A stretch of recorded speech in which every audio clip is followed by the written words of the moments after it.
like Donald Trump. For Michelle and me, Chicago is where it all started.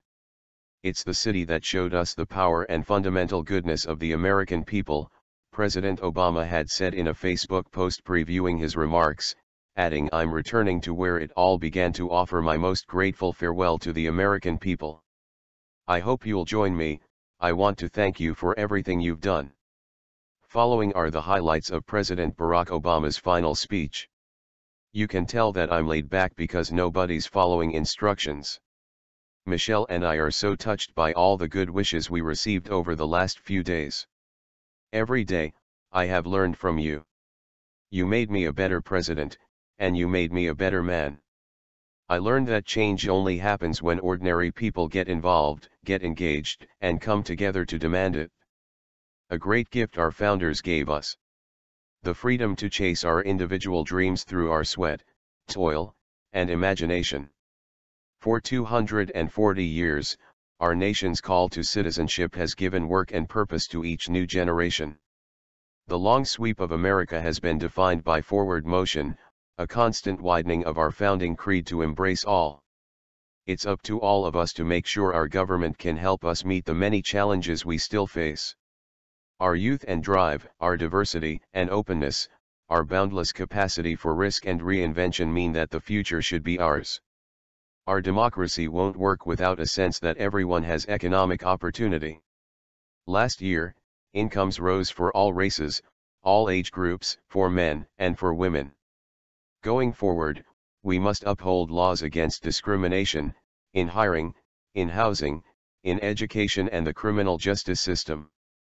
Let us not become a people that think that our opinions are facts. Instead, embrace facts on the basis of the evidence available. Without bolder action, our children won't have time to debate climate change, they'll be busy dealing with its effects. It has been a privilege to be your Commander-in-Chief. I salute you all for all that you have done.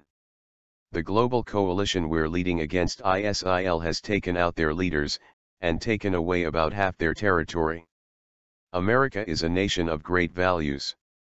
That's why I reject discrimination against Muslim Americans, who are just as patriotic and love America just as much as the rest of us do. Rivals like Russia and China cannot match our influence around the world unless we betray our constitution and become just another big country that bullies other smaller countries in the world. Our democracy is threatened whenever we take it for granted. When Congress is dysfunctional, we should draw our districts to encourage politicians to cater to common sense and not rigid extremes. America is no fragile thing. But the gains of our long journey to freedom are not assured. Our democracy needs you.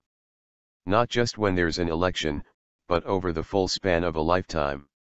Michelle, over the past 25 years, you have not only been my wife and the mother of my children, you have also been my best friend.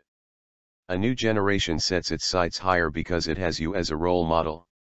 Malia and Sasha, under the strangest of circumstances, you have become two amazing young women, smart and beautiful, but more importantly, kind and thoughtful and full of passion. You wore the burden of years in the spotlight so easily.